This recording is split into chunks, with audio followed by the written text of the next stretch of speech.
નમસ્કાર ખેડૂત મિત્રો, મારા પહેલા બ્લોગમાં તમારા બધાનું સ્વાગત છે. અને આજે આપણે જવાનું હતું આપણા ગામથી 30 કિલોમીટર દૂર કે જ્યાં આપણું થ્રેસર ચાલુ છે મગફળીની અંદર. ત્યાં જવા માટે આપણે બાઇક લઈને રવાના થઈ ગયા. હવે ત્યાં જઈને જોઈએ કે થ્રેસર બરાબર હાલે છે કે કંઈ પ્રોબ્લેમ છે કે નહીં. તો હાલો મળીએ ડાયરેક્ટ ખેતરે પૂગીને.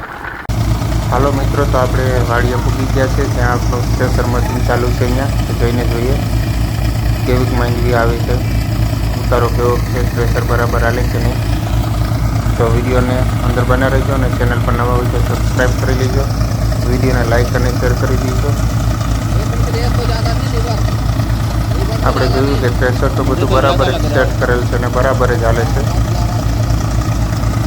આજે વાતાવરણ બહુ ચોખ્ખું છે એટલે કંઈ બહુ પ્રોબ્લેમ નથી કે વધારે બી પણ નથી કરતું.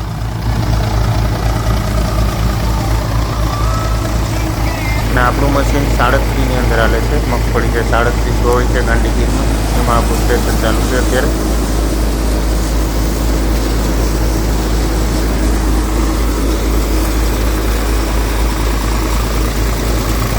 ટ્રેક્ટર પણ બહુ બરાબર જ ચાલુ છે. RPM બારપીએમ બધું બરાબર જ છે. તો આપણે એકવાર ચેક કરી લઈએ. 1200 RPM ઉપર ટ્રેક્ટર ચાલુ છે. હવે આપણે સૂકીમાં જોઈએ માંડવી કેવી આવે છે. ઉતારો છે, માંડવી સારી આવે છે.